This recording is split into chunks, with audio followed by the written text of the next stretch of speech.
一名女子在家中遭遇了残酷的袭击，警方在介入后发现了一条不可思议的线索。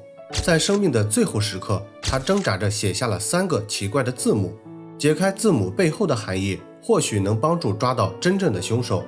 根据这条线索，警方对她的人际关系进行了调查。很快，他们就锁定了一位符合描述的可疑男子。可是就在警方以为快要结案时，没想到嫌疑人拿出了可靠的不在场证明。迫于无奈，他们只能继续调查。在对案件重新分析后，他们调整了调查方向。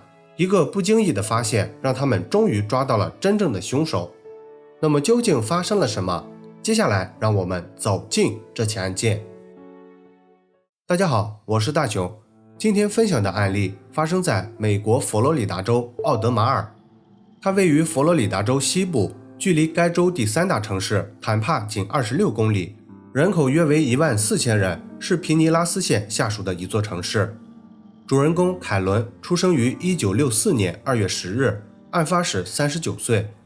凯伦出生在德国，他的父亲是一名军官，母亲是家庭主妇，在6个孩子中，她是最小的一个。作为家里唯一的女孩，凯伦在万般呵护下快乐长大。这种成长环境也造就了她无忧无虑的性格，她喜欢热闹，热爱一切有趣的事情。成年后，凯伦姣好的面容给她带来了很多工作机会。她做过职业模特，也当过空姐。1994年，她又去了佛罗里达州坦帕国际机场，找了份客户服务的工作。这份工作她很满意，并且也让她收获了爱情。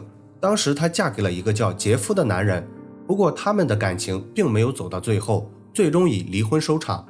恢复单身后，凯伦把全部精力都放在了工作上。通过自身的努力，她被提拔到了主管岗位。这份工作也让他实现了自我价值，他也有了长期在这里发展的打算。不过计划赶不上变化。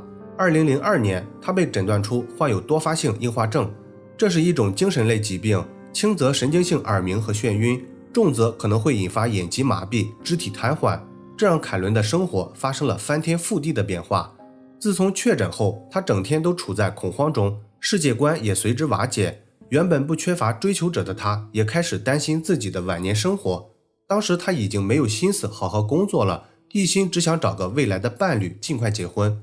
这种恐慌的情绪也让他变得不再那么有眼光。他先后交往了几个男友，但都不是特别合适。直到2003年，凯伦遇到了她最后一任男友提姆。提姆是一名汽车推销员，两人在一次买车时偶然相遇。他自称是退役的前海豹突击队员，在一个军人家庭长大。相同的成长经历加上两人年纪相仿，于是他们很快走到了一起。恋爱期间，两人非常甜蜜，几乎形影不离。经过几个月的发展，他们已经到了谈婚论嫁的地步了。不过这时，意外也在悄悄到来。2003年10月11日上午10点30分，当地警局接到了提姆歇斯底里的报警电话。Please come. Send the police. What's going on there, sir? Karen's dead. Is that your wife? No, it's my girlfriend. It's what? My girlfriend. I just came over here and I found her. Please hurry. Please. Is this suspicious, sir? I would say so, yeah. I haven't touched anything. I opened the door and she's in the kitchen. And there's blood everywhere.接到报警后，警方很快赶到了现场。当时凯伦倒在了厨房里，已经没有了生命体征。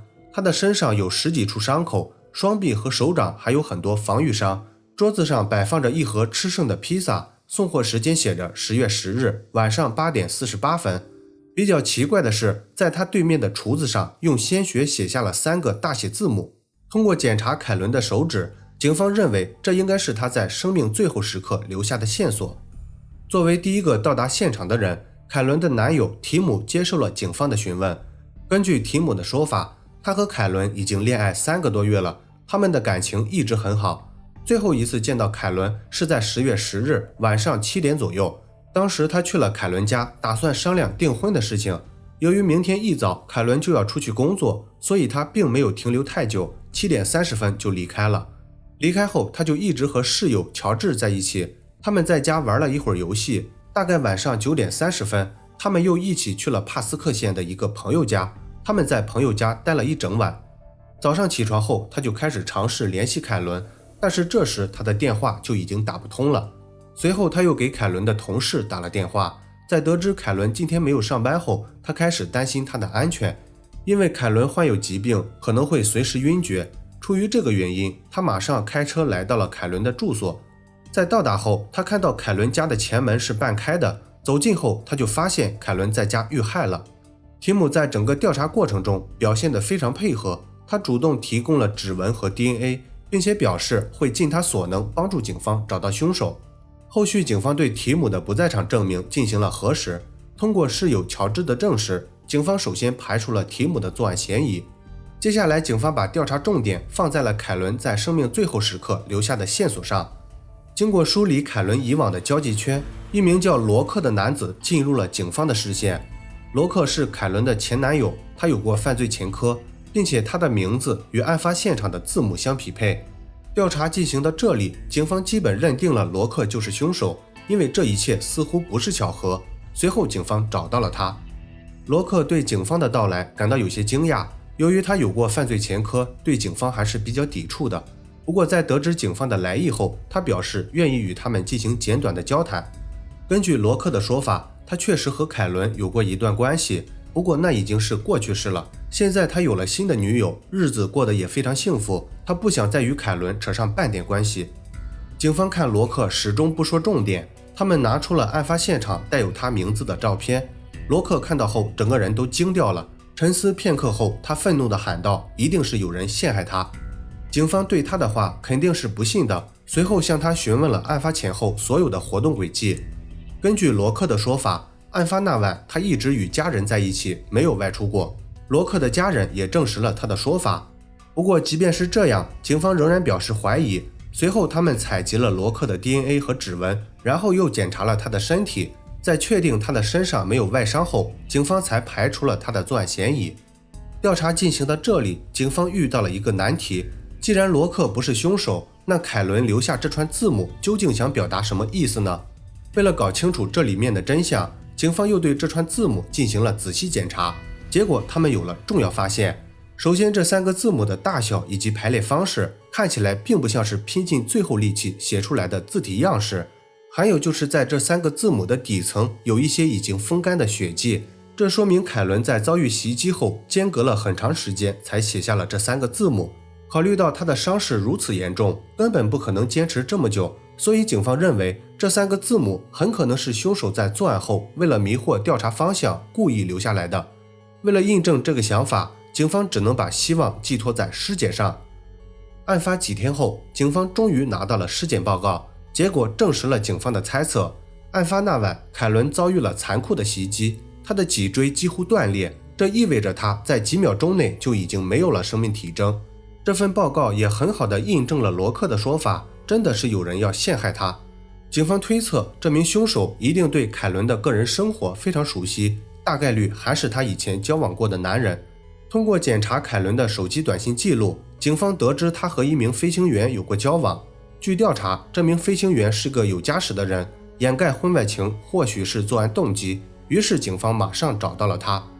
根据这名飞行员的描述，他确实和凯伦有过不正当的关系，不过他们仅仅只是各取所需，并不牵扯其他的事情。他声称案发那晚他正在执行飞行任务，并不在当地。后续警方在核实了他的不在场证明后，也把他排除了嫌疑名单。虽然这次进展不利，但是警方仍然相信凯伦的私生活是解开他遇害的关键。随后他们又对凯伦的朋友进行了走访。根据朋友的描述，凯伦曾经与一名叫杰夫的男人有过一段失败的婚姻，两人在离婚前就闹过很多不愉快的事情。按照离婚协议，杰夫每月都要支付给凯伦赡养费。在案发的前一段时间，凯伦正因为生病的事情，打算让杰夫多拿一些赡养费给他，不过这个要求遭到了杰夫的拒绝，这导致两人的关系更糟了。朋友的这番言论引起了警方的注意，按照以往的经验判断，赡养费是个非常充足的作案动机，杰夫具有作案嫌疑，于是警方找到了他。按照杰夫的说法，他和凯伦原本过得很幸福，离婚的主要原因是凯伦经常酗酒，赡养费的钱他在离婚后也在一直按时支付，但是对于要求多支付的事情，他认为不合理，于是就拒绝了。杰夫坦言，他与凯伦的关系确实不好，但是他自己绝对不会做出这种事情。警方对杰夫的话表示怀疑，他们向他询问了在案发前后的所有活动轨迹。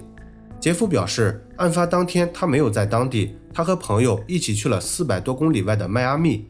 通过各种收费票据以及朋友的证实，杰夫也被排除了嫌疑。后续警方又对送披萨的送货员以及与凯伦有过联系的所有男人进行了调查，但是结果都是无功而返。调查进行到这里，警方已经没有了嫌疑人，不过他们并不打算放弃。为了寻找到突破口，他们重新对调查材料进行了梳理。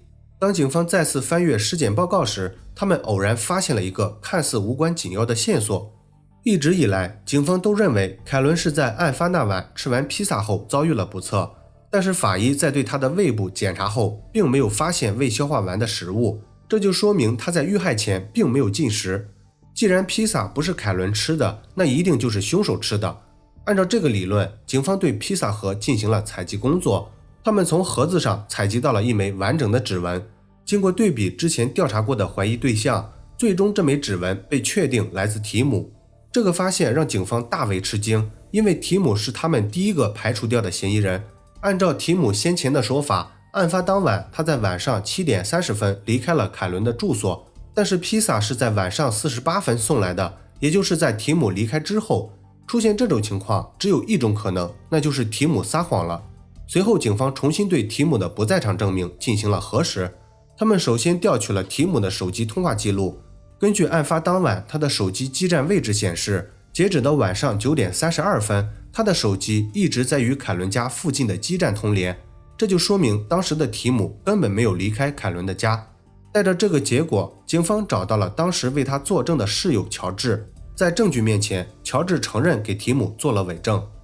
后续警方又对提姆的背景资料进行了调查，结果让他们感到有些意外。提姆早在1990年就因为谋杀未遂被关了12年监狱，他刚被释放后没多久就认识了受害者凯伦。表面上他是一名汽车销售员，实际上他还在背地里经营着皮肉生意。这个发现无疑确信了提姆就是凶手，随后警方将他逮捕。在被逮捕后，提姆始终不认罪。不过此时的警方已经掌握了充足的证据，不需要再听他辩解了。按照目前掌握的线索，警方对案件进行了梳理。提姆在与凯伦交往时隐瞒了自己的过去，但是谎言总有瞒不住的那天。凯伦不知道通过什么方式得知了提姆以前的种种犯罪历史，这让他有了分手的打算。不过提姆并不打算放弃，他还在一直纠缠着凯伦。案发那晚，提姆来到了凯伦的住所，打算继续说和，但是却遭到了凯伦严词拒绝。因为这件事情，两人发生了矛盾。当提姆意识到事情已经进展到无法挽回的地步时，他对凯伦实施了残害。作案结束后，他没有离开，而是想办法掩盖这一切。他一边吃披萨，一边考虑自己的后路。最终，他想起了凯伦上一任男友罗克。罗克有过犯罪记录，并且和凯伦也发生过矛盾。为了栽赃陷害，提姆拿着凯伦的手指在厨子上写下了罗克的名字。一切处理完毕后，提姆离开了。他回到了住所，开始祈求室友乔治的帮忙。乔治很了解提姆的为人，如果自己不答应，他可能也会遇到危险。出于这个原因，他帮提姆做了伪证。2007年10月24日，凯伦遇害的4年后，案件进入了审判流程。由于事实清楚，证据确凿，案件的审判很快有了结果。最终，提姆因犯有1级谋杀罪被判处终身监禁。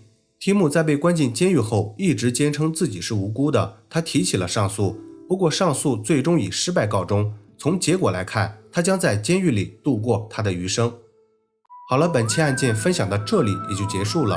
如果你喜欢我的节目，请帮我点赞加关注，非常感谢大家的支持。我是大熊，下期见。